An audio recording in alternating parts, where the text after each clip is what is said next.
Hello everyone, welcome to Giggles Read Aloud. Subscribe to Giggles for more videos. Diary of a Wimpy Kid, The Dog Days, bestseller by Jeff Kenny, Part 6.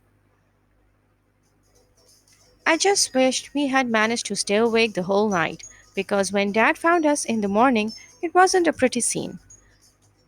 Dad wanted to know what was going on, and I had to fess up. Dad told Mom, so now I'm just waiting to hear how long I'm gonna be grounded for. But to be honest with you, I'm a lot more worried about this muddy hand than any punishment mom can dream up. I thought about it, though, and I realized there's only so much ground on a muddy hand can cover in a day. So hopefully that means I have a little while longer to live. Tuesday. Yesterday, mom lectured me about how boys my age watch too many violent movies and play too many video games, and that we don't know what real entertainment is. I just stayed quiet because I wasn't sure exactly where she was going with all this.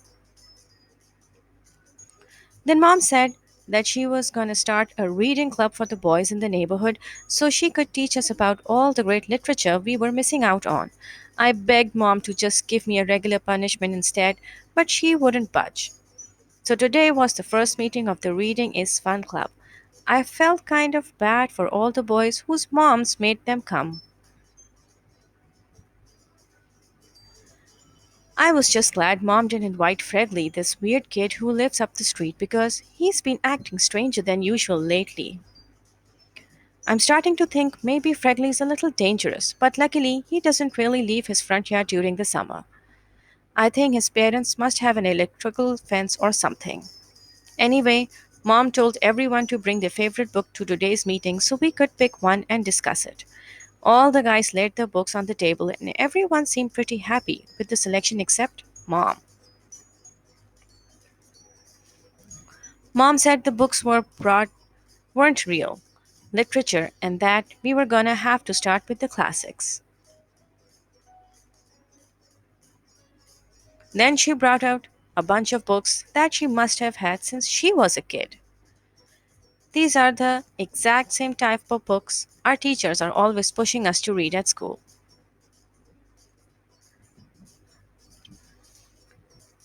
They have a program where if you read a classic in your free time, they reward you with a sticker of a hamburger or something like that. I don't know who they think they're fooling. You can get a sheet of 100 stickers down at the art and craft store for 50 cents. I'm not really sure what makes a book a classic to begin with, but I think it has to be at least 50 years old and some person or animal has to die in the end. Mom said if we didn't like the books she picked out, we could go on a field trip to the library and find something we all agreed on, but that won't work for me. See, when I was 8 years old, I borrowed a book from the library and then I forgot all about it. I found the book a few years later behind my desk, and I figured I must have owed about $2,000 in a late fee on that thing. So I buried the book in a box of old comics in my closet, and that's where it is to this day. I haven't been back to the library since then, but I know if I ever do show up, they'll be waiting for me.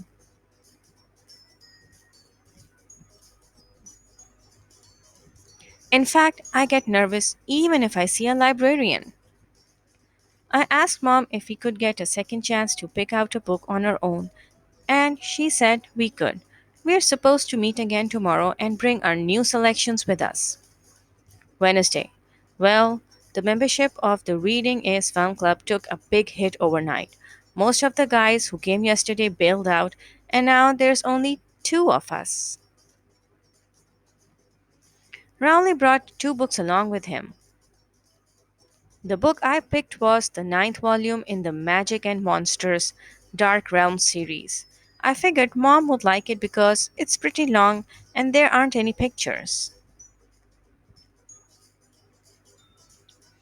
But mom didn't like my book. She said she didn't approve of the illustrations on the cover because she didn't like the way it portrayed women.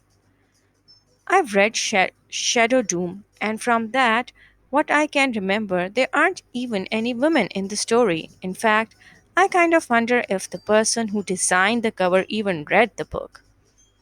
Anyway, Mom said that she was going to use her veto power as the Reading is Fun Club's founder and choose the book for us.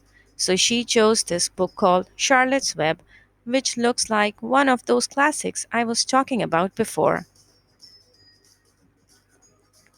Just from looking at the cover, I guarantee either the girl or the pig doesn't make it to the end of the book.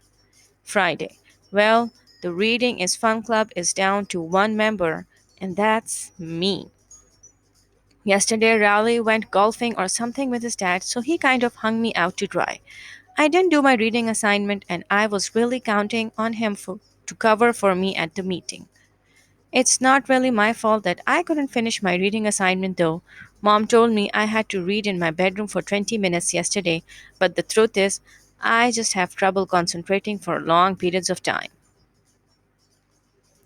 End of part 6. Subscribe to Giggles for more read alouds.